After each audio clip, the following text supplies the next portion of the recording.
Welcome to the Explainer. Whenever we look up at a towering mountain range, we tend to see this ultimate symbol of permanence, right? We see these colossal barriers of solid granite, basalt, and limestone, stuff that has proudly survived tectonic collisions, ice ages, and literally millions of years of brutal, unforgiving weathering. They just seem absolutely invincible. But, well, actually, scratch that. It turns out there's an epic, multi-million-year biological war raging right on the surface of those sheer cliff faces. So today, we're going to uncover the cinematic, high-performance biochemistry and geological warfare deployed by pioneer plants. We're looking at the mountain melters. Okay, let's dive right into this by kind of subverting what we usually assume about geological destruction. The grand illusion here is that the greatest threats to these geological giants are massive, violent events. A sudden volcanic eruption or a devastating crust-shattering earthquake. But the reality? The reality is quite different, and frankly, a whole lot more sinister. The actual threat is a slow, silent, and highly corrosive biological weapon. Right beneath our feet, a specialized group of plants is actively eating mountains. Equipped with chemical acids, expanding wedges, and just relentless patience, they dissolve and conquer solid stone. So that brings us to phase one of this ancient siege, the chemical assassins, or Lichen's acid attack. Now, what's really interesting about this slide is how this whole process kicks off. Long before complex trees can even attempt to grow on a mountainside, the initial wave is launched by lichen. It's this pioneer partnership between a fungus and an alga. But here's the crazy part. For this organism to survive on bare stone, it must literally destroy its own home. Since lichen doesn't have roots like a traditional plant, it engages in chemical warfare through a process called chelation.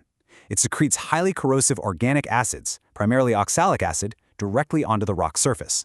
This acid aggressively attacks the mineral crystal grid of the stone itself.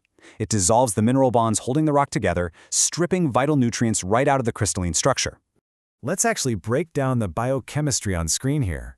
The main chemical weapon, oxalic acid, specifically hunts for target minerals like calcium, silica, iron, and potassium. And when those molecules are trapped and extracted, the geological result is just profound. Over centuries, solid granite doesn't just chip or flake, it turns into a soft, crumbly, powdery mineral paste. This microscopic assassination by the lichen is what literally carves out the very first grains of soil on an otherwise completely barren planet. Moving right along to phase two, the hydraulic jack, also known as mechanical root warfare. So the crucial point is that once those chemical pioneers have carved out the initial microscopic fractures, the heavy machinery moves in. Woody plant roots wedge themselves deep inside those narrow rock crevices initially created by the lichen. But how do these simple roots generate the power of human industrial tools? Well, they do it using cellular hydraulics, specifically a mechanism called turgor pressure. When a plant root finds a tiny crack in the mountain, it begins to absorb moisture. This water rushes into the root cells, causing them to swell violently outward against the unyielding rock walls. The root essentially turns its own cellular structure into an expanding steel wedge. And the result of all that? A staggering 300 psi of lateral expansion pressure. To put that massive number into perspective, that's roughly equivalent to 1 to 2.5 megapascals of force. That is enough pressure to widen cracks in heavy concrete, and out in nature, it is literally strong enough to physically split solid, ancient boulders perfectly in half. No way, right? Let's walk through this relentless, mechanical escalation step by step. First, the root locates that microscopic rock crevice.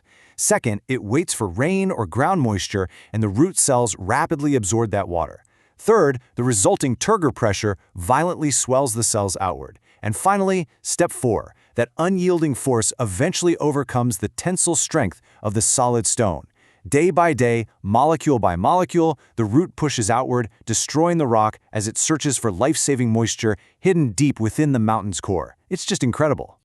This leads us directly to phase 3, the dissolving forests, which is a massive area of effect assault. And this brilliantly illustrates how the scale shifts from those microscopic root hairs to massive forest giants. Think of colossal pine and birch trees growing directly out of solid rock cliffs, their roots wrapped around the stone like giant claws. These large trees, they don't wait around for the lichen and small roots to form enough soil for them. Nope. They manufacture the soil themselves. They act as highly efficient chemical factories. You see, roots are constantly breathing, releasing carbon dioxide that reacts with soil water to form carbonic acid. but they also actively pump out a specialized chemical blend we call the root exudate cocktail. This includes citric acid, malic acid, and oxalic acid. The tree is literally pumping out a localized biological acid bath directly onto the bedrock beneath it, constantly melting the granite it stands on. So why go to all this trouble? Well, this acid bath serves an absolutely incredible dual purpose. By dissolving the insoluble minerals in the rhizosphere, which is just a fancy term for the root zone, the tree extracts locked-up phosphorus and micronutrients. This turns the bedrock into a self-fertilizing private rock quarry, sustaining massive growth in completely barren terrain. Furthermore, by melting those pockets of stone, the tree's roots can sink even deeper, anchoring the giant securely against howling, high-altitude mountain winds. Talk about a win-win. Finally, we reach the conclusion with Phase 4, the aftermath, or the ash of geological war.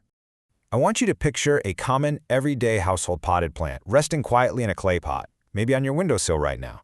It looks pretty peaceful, doesn't it? But the dirt it sits in has a violently epic history. As this quote perfectly summarizes, the soil beneath our feet is not a permanent, static gift. It is the hard-won ash of an ongoing multi-million-year war waged by plants against the very bones of the earth. This is why understanding this whole process matters so deeply. The very dirt that grows our food, the soil that sustains our global ecosystems, is actually the pulverized chemical casualty of this ancient invisible conflict between biology and geology. But, our exploration of extreme botanical survival doesn't just end here. While some plants spend their lives breaking down solid stone, others have engineered a way to manipulate a completely different element. So I leave you with this question to ponder. Who are the drought masters? How have some plants built high-tech water conservation laboratories, literally turning themselves into living reservoirs that can survive years without a single drop of rain? That is a biological marvel you absolutely won't want to miss. Join me next time as we decode the ultimate survivalists of the dry wastes in our next explainer.